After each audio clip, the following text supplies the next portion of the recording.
ইয়ে হয়েছি, তাহলে এখন দলের লোক দ্বারাও কি আমি আবার ক্ষতিগ্রস্ত হবো কিনা? আপনারা কেন আমাকে থ্রেট দিচ্ছেন, কেন আমাকে থেমে যেতে বলছেন, কেন আমি কথা বলবো না, কেন আমি লাইভ করবো না, এটা আমি আপনাদের কাছে জানতে চাই। আজকে তো আমি আমার নেতাকর্মী নিরাপদ না আপনাদের কাছে, আপনারা কেন এরকম করছেন?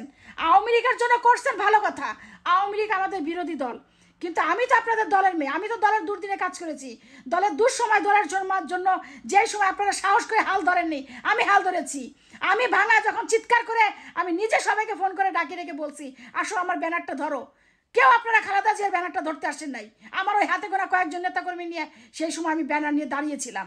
আমার নেতাকর্মী বলে আমরা ভাঙা স্লোগান কাকে বলে আমরা স্লোগান দিতে জানতাম না, আপনি আমাদের স্লোগান দেওয়া শিখিয়েছেন, রাজনীতি শিখিয়েছেন।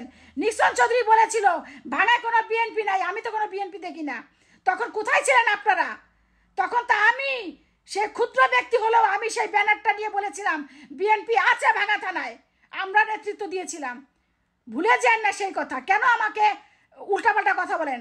আমার রাজনীতির যে পরিমাণ রক্ত আমি রাজপথে ঝরিয়েছি, সেই পরিমাণ রক্ত একটা মা একটা বাচ্চা প্রসব করতে গেলে এত রক্ত ঝরে না, যা আমি দলের জন্য, এই দেশের জন্য, মানুষের জন্য আমি রাজপথে ঝরিয়েছি। আপনারা ভুলে যাবেন না, আমার অবদান আপনারা ভুলে যাবেন না।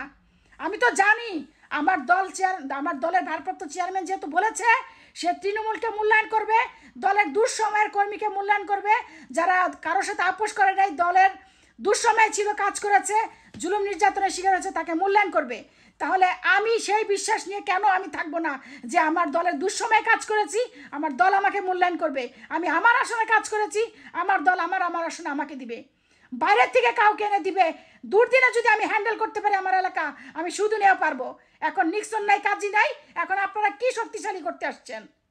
দলের দুর্দিনে যদি আমি শক্তিশালী করতে পারি দল, তাহলে সুদিনেও পারবো আমি। সুদিনে কারো ভাড়া করা লোক লাগবে না, সেটা আমি কারো বিরোধিতা করতেছি না। আমার আসনে আমি যেহেতু না থাকতাম অন্য একজন কেড়ে দিত, আমি যেহেতু আছি অন্য একজনকে কেন দিবে? তারপরেও যদি দল দিয়ে থাকে আমি 18 সালের মতন আমি তার নির্বাচন করে দিব। আমি দলের বিরোধিতা করব না, আমার দল যদি আমাকে আদেশ দেয় আমি আদেশ অনুযায়ী আমি কাজ করব।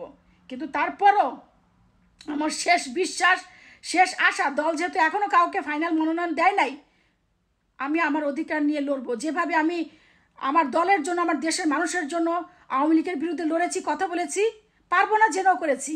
এবারও হয়তো আপনারা বড় নেতা, বড় ভাই, বড় পদ পজিশন দিবে, আপনাদের বড় পদের থেকে বঞ্চিত হবেন, এর জন্য ভাই ভাই করছেন।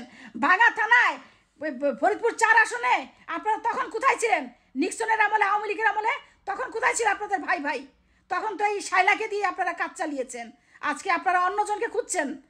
দলের নির্দেশ যদি থাকে আপনারা অন্যের জন্য কাজ করেন, তাহলে আমার জন্য আপনারা কাজ করবেন, এটাই।